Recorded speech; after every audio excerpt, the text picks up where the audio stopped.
La deuxième rencontre du PDG du groupe Walfadjri et les tenants du pouvoir pour le règlement du contentieux qui oppose Walfadjri à l'ARTP n'a pas permis de décanter la situation. Chacune des deux parties campe sur sa position. Pour Abdou Karim Sall, le directeur général de l'ARTP, les factures remises à Walfadjri sont conformes et régulières. La facture, elle est conforme. Que la facture ne peut pas souffrir d'aucune contestation dans la mesure où nous avons épuisé toutes les procédures allant de la demande du client, mais la contestation que le PDG a faite sur la facturation ne porte pas sur le fait qu'il n'a jamais demandé de fréquence, mais porte sur le fait qu'il n'a pas été notifié de l'assignation de ces fréquences. Même son de cloche pour le secrétaire d'État à la communication Yakham Mbaye qui explique qu'un des deux points d'achoppement a été solutionné. Il a été démontré aujourd'hui que cette facture a respecté, en ce qui concerne l'ARTP, les procédures. Maintenant, une autre contestation a été soulevée.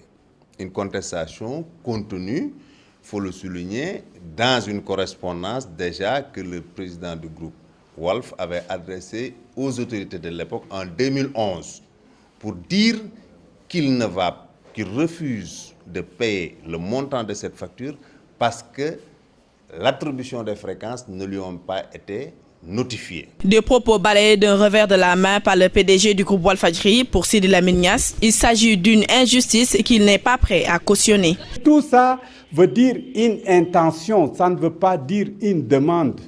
Ils ne nous ont pas montré une lettre écrite par Walfadjri pour demander ces fréquences. Ils disent dans votre réponse, vous avez souligné le fait de ne pas être notifié, ça veut dire que vous avez demandé. Quelle logique? Nous combattons l'injustice. Qu'on le dit dans un bureau, qu'on le dit devant les grilles du palais, comme on l'a dit à l'époque, devant la place de l'indépendance. Même s'il confesse que la situation est difficile, Yakham Mbaye reste optimiste quant à l'imminence d'une solution. Les discussions continuent. C'est important de noter qu'on discute en toute responsabilité.